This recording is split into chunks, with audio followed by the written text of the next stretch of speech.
أعوذ بالله من الشيطان الرجيم بسم الله الرحمن الرحيم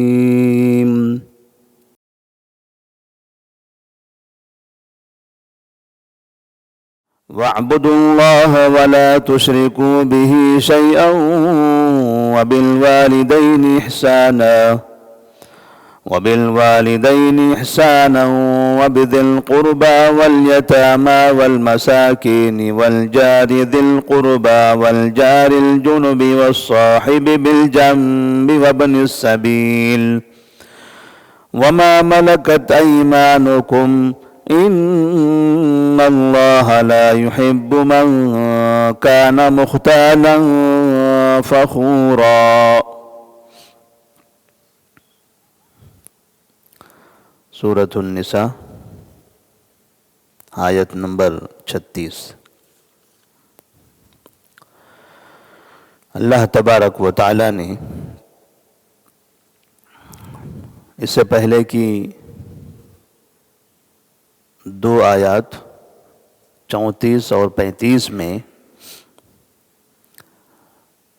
گھریلو زندگی کو منظم کرنے اور میاں بیوی کے درمیان آپس میں اتفاق کے ساتھ رہنے اور اختلافات کو ختم کرنے کا طریقہ جب ذکر کیا تو ایسی صورت میں آیت نمبر 36 میں اللہ تبارک و تعالی نے حقوق اللہ اور حقوق العباد عمومی طور پر جب قریبی لوگوں کا ذکر کر دیا، ایک گھر کا ذکر کر دیا، تو اب گھر کے باہر جو افراد ہوتے ہیں، گھر کے پڑوس میں جو افراد ہوتے ہیں، کہ گھر والوں کا ان لوگوں کے ساتھ کیا رویہ ہونا چاہیے اور ان کا اپنے رب کے ساتھ کیا تعلق ہونا چاہیے، اللہ تبارک و تعالیٰ نے اس آیت میں اس کی طرف اشارہ فرمایا ہے۔ وَاعْبُدُوا اللَّهَ وَلَا تُشْرِكُوا بِهِ شَيْئًا، اور اللہ کی عبادت کرو، اس کے ساتھ کسی کو شریک مت کرو۔ وَبِالْوَالِدَيْنِ إِحْسَانًا، اور والدین کے ساتھ اچھا سلوک کرو۔ اللہ کی عبادت کرنا ہے، شرک سے بچنا ہے۔ انسانی زندگی میں اس چیز کی بہت بڑی اہمیت ہے، خالص اللہ کی عبادت اور شرک سے اجتناب۔ کافروں کے لیے بھی ضروری ہے اور مسلمانوں کے لیے بھی ضروری ہے۔ بعض مرتبہ ایک انسان اللہ کی عبادت تو کرتا ہے لیکن شرک سے اجتناب نہیں کرتا۔ اللہ نے دونوں چیزوں کا ذکر کر دیا کہ صرف اللہ کی عبادت کافی نہیں ہے، اللہ کی عبادت کے ساتھ ساتھ اللہ کے علاوہ دوسری عبادتوں کا مکمل طور پر انکار بھی کرنا ہے، اس سے مکمل اجتناب بھی کرنا ہے۔ تو وَاعْبُدُوا اللَّهَ وَلَا تُشْرِكُوا بِهِ شَيْئًا، کسی بھی چیز کو اس کے ساتھ نہ ملائیں، کوئی بھی چیز ہو،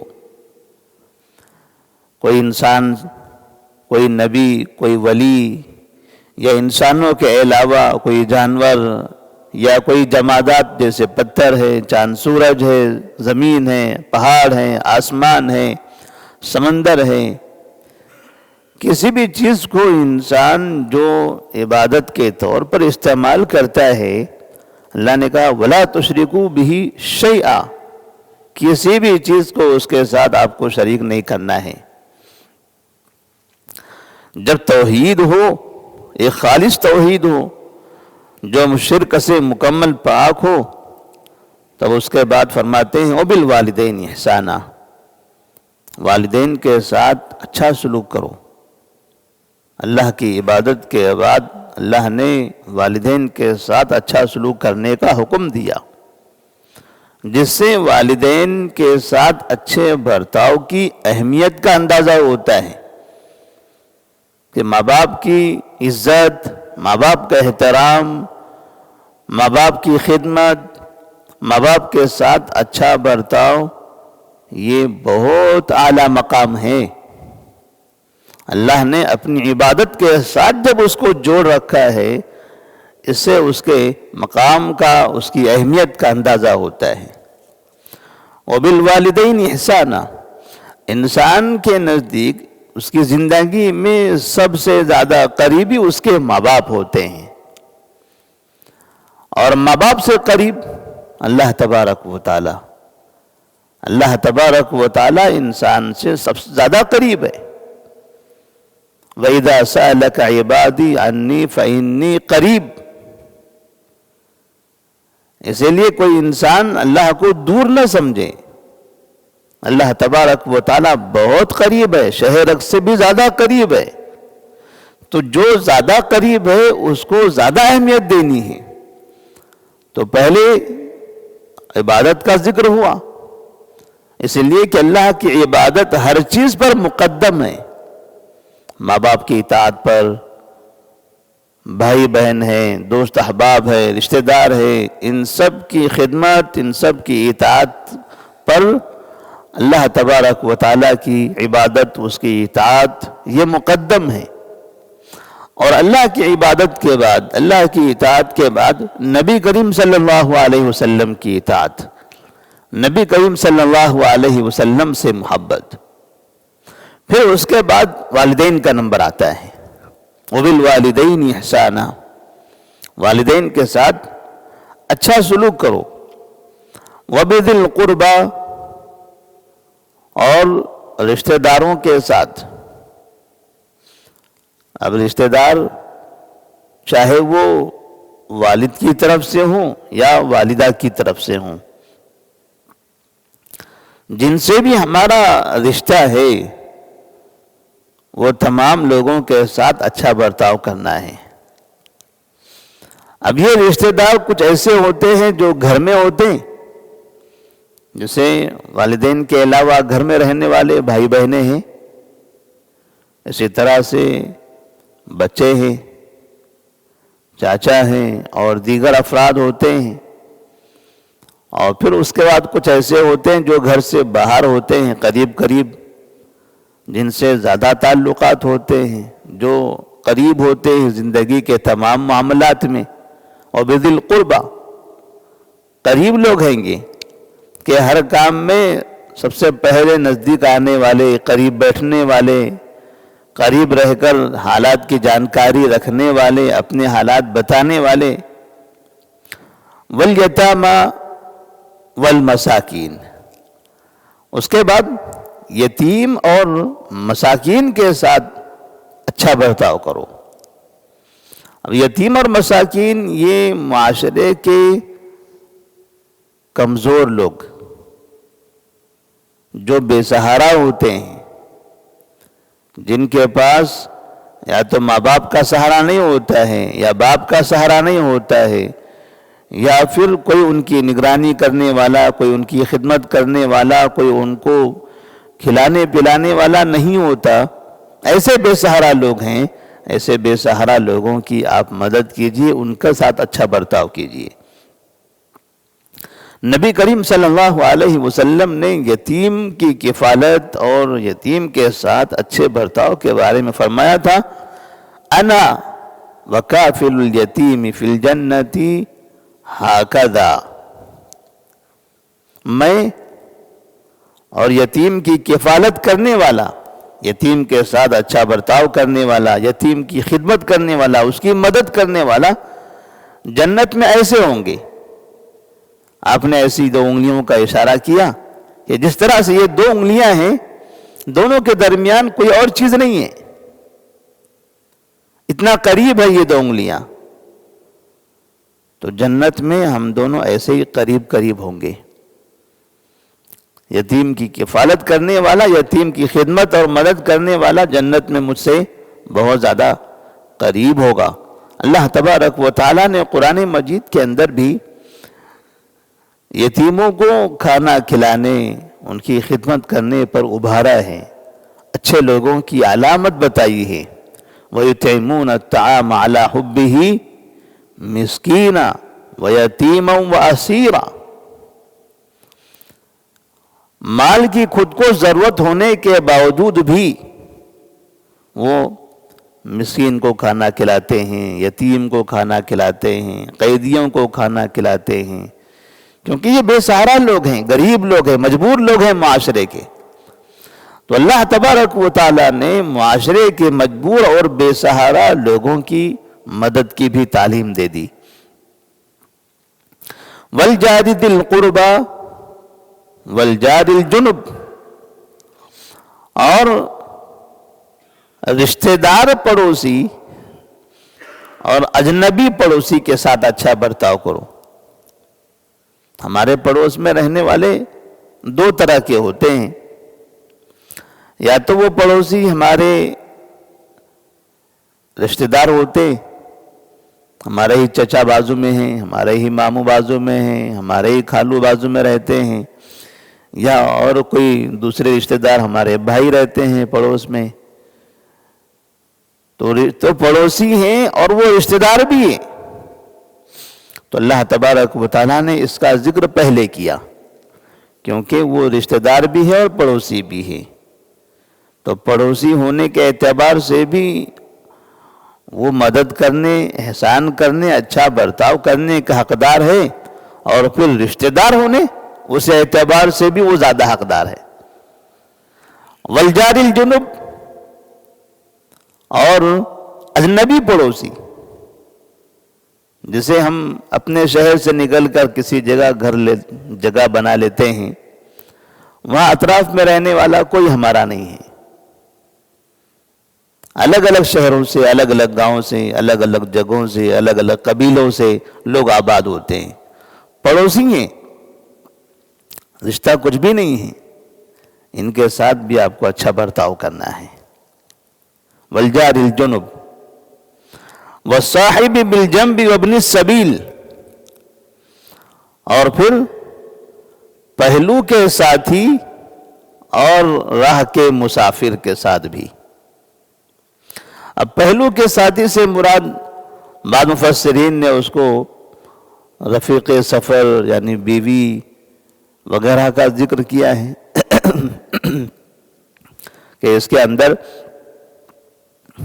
ہر وہ انسان داخل ہے صاحب بالجنب کے اندر جو بھی انسان کے لیے فائدہ مند ہو، جو انسان کا کسی کام میں ساتھ دے۔ حتیٰ کہ ہم اسکول میں ہوتے ہیں، وہاں ہمارے ساتھ 5-6 گھنٹے کے لیے کوئی شخص ساتھ میں ہوتا ہے، نوکری پہ ہوتے ہیں، وہاں ہمارے ساتھ بیٹھنے والے 5-6 گھنٹے کے لیے کچھ ہوتے ہیں جو روزانہ ساتھ میں بیٹھا کرتے ہیں، یا کسی جگہ ہم جاتے ہیں تو جاتے ہوئے کچھ لوگ ہمارے ساتھ ہوتے ہیں۔ تو یہ جو ایسے لوگ ہیں جن کے ساتھ کبھی کبھار تعلقات بنتے ہیں، اور لیکن یہ ہماری زندگی میں ہمارے مددگار بھی ہوتے ہیں، چلتے پھرتے ہیں، ان سے کوئی تعلق نہیں ہے مگر بس ساتھ ہے ہمارا، تو اس اعتبار سے وہ ہماری مدد بھی کرتے ہیں، ہمارا ساتھ بھی دیتے ہیں۔ تو اللہ تبارک و تعالیٰ نے ایسے لوگوں کے ساتھ بھی اچھا برتاؤ کرنے اور اچھے تعلقات برقرار رکھنے کی تلقین فرمائی ہے۔ وابن السبیل، اور مسافر، جو مسافر ہے، کہیں سے آیا ہوا ہے ہمارے پاس، ان کی ہم مدد کریں۔ اگر ان کو کسی چیز کی ضرورت ہو تو اس کی ضرورت پوری کریں، وہ بھوکا ہے تو اس کو کھانا کھلائیں، کسی جگہ راستے کی ضرورت ہے تو اس کو راستہ بتائیں۔ جس طرح سے بھی انسان کے مقدر میں یا انسان کے طاقت میں ہو اس کی مدد کرنا، وہ حساب سے ان کی مدد کرے۔ وَمَا مَلَكَتْ أَيْمَانُكُمْ، اور جس پر تمہارے دائیں ہاتھ مالک ہیں، جس پر تمہارے دائیں ہاتھ مالک ہیں، ان سب کے ساتھ اچھا برتاؤ کرنا ہے۔ نبی کریم صلی اللہ علیہ وسلم نے زندگی کے آخری ایام میں فرمایا تھا الصلاۃ الصلاۃ وما ملکت ایمانکم، الصلاۃ الصلاۃ وما ملکت ایمانکم، لوگوں نمازوں کا اہتمام کرو، نمازوں کا اہتمام کرو، اور ان کا جو آپ کے ماتحت ہے، جن پر آپ کے دائیں ہاتھ مالک ہیں، یعنی جو آپ کے ماتحت ہیں، اپنے مالک کی، اپنے خالق کی عبادت کرو، اور اپنے ماتحت جو افراد ہیں ان لوگوں کے ساتھ اچھا برتاؤ کرو۔ اب اس میں ہمارے نوکر بھی ہو سکتے ہیں، ہمارے ڈرائیور ہیں، ہمارے گھروں کے خادم ہیں، ہمارے کمپنیوں میں، ہماری دکانوں میں ہمارے کام کرنے والے، یہ تمام لوگ اللہ تبارک و تعالیٰ نے ان کے ساتھ بھی اچھا برتاؤ کرنے کا حکم دیا۔ نبی کریم صلی اللہ علیہ وسلم نے ایک مرتبہ فرمایا تھا ما اطعمت نفسك فهو لك صدقہ وما اطعمت ولدك فهو لك صدقہ وما اطعمت زوجك فهو لك صدقہ وما اطعمت خادمك فهو لك صدقہ جو تم اپنے آپ کو کھلاؤ یہ آپ کے لیے صدقہ ہے، اس میں آپ کا فائدہ ہے۔ آپ اپنے اوپر بھی خرچ کر رہے ہو، حلال روزی کا اہتمام کر رہے ہو، اپنے آپ کو حرام سے بچا کر پیٹ میں حلال داخل کرتے ہو، یہ بھی باعث ثواب ہے۔ ایک انسان حرام سے بچتا ہے، اس پر ثواب ہے، کیونکہ ایک انسان حرام کام کرتا ہے، حرام کھاتا ہے تو اس پر گناہ ہے، تو حرام سے اگر بچے گا تو اس پر ثواب ملے گا۔ تو حرام سے بچنا بھی نیکی کا کام ہے۔ حرام کھانا گناہ ہے اور حلال کھانا یہ ثواب کا کام ہے۔ تو انسان زندگی بھر حلال کھاتا ہے تو اس پر بھی، اپنے خود کو کھانے پر بھی اس کو ثواب مل رہا ہے۔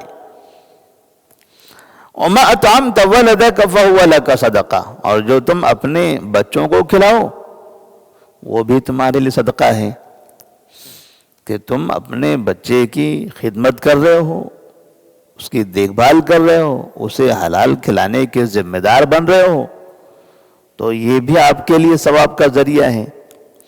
وَمَا أَطْعَمْتَ زَوْجَكَ فَهُوَ لَكَ صدقہ، اور آپ جو اپنی بیوی کو کھلاتے ہو یہ بھی آپ کے لیے صدقہ ہے۔ تو بعض مرتبہ لوگ صدقہ باہر تلاش کرتے ہیں کہ ہم کہاں صدقہ کریں، کہاں خیرات کریں، کہاں فنا کریں، اور کبھی اپنے بچوں پر یا اپنی بیویوں پر تنگ کر دیتے ہیں۔ وہ یہ سمجھتے ہیں کہ یہاں چلا جائے گا، یہ لوگ کھائیں گے، ہمارا فائدہ کچھ نہیں ہوگا، غریبوں کو دیں گے ثواب ملے گا، آخرت میں باقی رہے گا۔ نبی نے فرمایا آپ یہاں بھی خرچ کرتے ہو یہ بھی صدقہ ہے، اپنے بچوں پر خرچ کر رہے ہو اس پر بھی ثواب ہے، بیوی پر خرچ کر رہے ہو اس پر بھی ثواب ہے۔ اور پھر آپ آخر میں کہتے ہیں وَمَا أَطْعَمْتَ خَادِمَكَ فَهُوَ لَكَ صدقہ، اور جو آپ خادم کو کھلاتے ہو وہ بھی آپ کے لیے صدقہ ہے۔ اب آپ دیکھیں بعض مرتبہ سیٹ آدمی، دکاندار ہو یا گھروں میں رہنے والے آدمی، رمضان کے ایام میں یا دوسرے ایام میں خیر کا کام کرنے کے لیے پیسوں کی گڈیاں لے کے بیٹھتے ہیں، ادھر ادھر کے لوگوں کو جمع کر کے تقسیم کرتے ہیں۔ اور گھر میں جو نوکری کرنے والے، گھر میں جو کام کرنے والے ہوتے ہیں ان کے اپنے ماتحت رہنے والے، بعض مرتبہ یعنی مدرسوں میں پڑھنے پڑھانے والے، وہاں گیٹ مینی کرنے والے، وہاں کام کرنے والے، مسجدوں میں کام کرنے والے، یا اپنی کمپنی میں دکان میں کام کرنے والے، یہ اپنے جو ساتھ رہنے والے ہیں ان کو نہیں دیتے، ان کی مدد نہیں کرنا چاہتے۔ وہ دور دور سے آئے ہوئے لوگوں کو، یہاں سے وہاں سے جو اجنبی آتے ہیں اور ہاتھ پھیلاتے ہیں، وہاں پیسہ خرچ کرتے ہیں، یہ سمجھتے ہیں کہ یہ صدقہ ہے، یہاں ثواب مل رہا ہے، اور وہ اپنے لوگوں کو محروم کر دیتے ہیں۔ نبی نے فرمایا وَمَا أَطْعَمْتَ خَادِمَكَ فَهُوَ لَكَ صدقہ،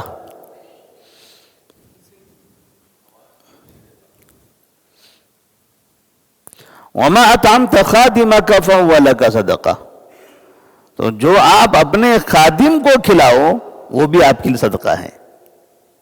اپنے پاس کام کرنے والے آپ ان کی مدد کرو، ان کی مدد بھی آپ کے لیے صدقہ ہے. تو خدمت کرنے والے ہمارے ساتھ رہتے ہیں، اپنا کام کاج چھوڑ کر، اپنا گھر چھوڑ کر، کبھی کبھار اپنے گھر کھانا بھی کھانے نہیں جاتے، ہمارے کام میں لگے رہتے ہیں. تو جب وہ ہمارے لیے سب کچھ کر رہا ہے تو ہم نے ان کو کھانا کھلایا، ہم نے ان کی مدد کی، تو یہ بڑی اچھی بات ہے. اس پر ان کو ہم سے محبت بھی ہوگی، وہ دلچسپی سے کام بھی کرے گا، اور جو خرچ ہم کر رہے ہیں یہ ہم سمجھیں کہ وہ صدقہ ہے، اس پر اللہ تبارک و تعالی ہم کو ثواب عطا فرمائے گا. تو اللہ تبارک و تعالی نے جہاں پر خادم ہیں، اسی طرح سے مسافر ہیں، ان سب کے ساتھ اچھا برتاؤ کرنے کا اور حسن سلوک کرنے کا حکم دیا. وما ملکت ایمانکم ان اللہ لا يحب من کان مختالا فخورا. اور پھر آخر میں کہتا ہے کہ بے شک اللہ تبارک و تعالی پسند نہیں کرتا اس شخص کو جو تکبر کرنے والا ہو اور بڑائی مارنے والا ہو. اللہ تبارک و تعالیٰ پسند نہیں کرتا اس شخص کو جو تکبر کرتا ہے، لوگوں کے سامنے اترا کر چلتا ہے، اپنی صحت ہے، اپنی دولت ہے، اپنی شہرت ہے، اپنا علم ہے، اپنی صلاحیت ہے، اپنا پیسہ ہے، اپنا خاندان ہے، قبیلہ ہے، ایسی چیزوں کے سہارے وہ دوسروں کے سامنے تکبر کرنے کی کوشش کرتا ہے، بڑا اپن دکھاتا ہے، اور جب باتیں کرتا ہے تو بڑائی مارنے لگتا ہے. میرے دادا وہ فلاں تھے، میرے دادا وہ تھے، میرے ابا وہ تھے، اور میں یہ ہوں، میں فلاں ہوں، میرا یہ تعلق ہے، میرا ان سے تعلق ہے. لوگوں کے سامنے اپنی بڑائی بیان کرتے رہنا، لوگوں کو کمتر دکھانا، اپنے آپ کو بہت بادشاہ دکھانا کہ میں دنیا کا بادشاہ ہوں، دنیا کا بڑا محبوب انسان ہوں، ہمارا جو خاندان ہے بادشاہ کا بیٹا، بادشاہ کا بیٹا، بادشاہ کا بیٹا، اور ان کا بیٹا میں. یعنی اس طرح سے آدمی بڑائیاں بیان کرنے لگتا ہے. اللہ فرماتے ہیں یہ بڑائی بیان کرنے والے، یہ ہانکنے والے اور یہ تکبر کرنے والے یہ محبوب نہیں ہیں اللہ کے نزدیک. خاکساری اختیار کرنا، لوگوں کے ساتھ اپنے آپ کو برابر دکھا کے ان کے برابر رہنا، اونچ نیچ کر کے اپنے آپ کو بڑا کر کے دوسروں کو کمتر دکھانا، یہ اچھی بات نہیں ہے. کیونکہ یہ سارے لوگ جو والدین ہیں، پھر رشتہ دار ہیں، یتیم ہیں، مساکین ہیں، پھر پڑوسی ہیں، یہ مسافر ہیں، خادمین ہیں، یہ جتنے لوگ ہیں یہ سب کہاں سے آئے؟ ایک باپ آدم علیہ السلام سے. تو آپ ان سب کے درمیان میں اپنے آپ کو ایسا بتاؤ کہ ہم سب برابر ہیں، ہم سب برابر ہیں، ہمارے درمیان اونچ نیچ نہیں ہے. بس اللہ تبارک و تعالیٰ نے بعض چیزوں کی وجہ سے فرق کر دیا ہے کہ ہم مالک ہیں، تم نوکر ہو، ہم فلاں ہیں، آپ فلاں ہیں. ایک دوسرے کے ساتھ تعامل کے لیے، ایک دوسرے کی دنیا میں خدمت کے لیے ہیں، ایک دوسرے کے فائدے کے لیے ہیں. آپ کی زندگی ہم سے، ہماری زندگی آپ سے. لیکن یہاں تکبر کرنا، بڑاپن دکھانا، گھمنڈ کرنا، دوسروں کو حقیر سمجھنا. ان اللہ لا يحب من کان مختالا فخورا. بے شک اللہ تبارک و تعالی تکبر کرنے والے اور بڑائی ہانکنے والوں کو پسند نہیں کرتا ہے. اللہ تبارک و تعالی سے دعا ہے کہ اللہ تبارک و تعالی ہم تمام کو تکبر سے اور اس طرح کے اترانے سے، گھمنڈ کرنے سے محفوظ رکھیں، اور لوگوں کے ساتھ اچھا برتاؤ کرنے، خاص طور پر رشتہ داروں کے ساتھ، یتیم اور مساکین کے ساتھ، اپنے خادمین کے ساتھ، اپنے قریبی لوگوں کے ساتھ، اپنے نوکروں کے ساتھ اچھا برتاؤ کرنے کی توفیق عطا فرمائے. والسلام علیکم ورحمۃ اللہ وبرکاتہ.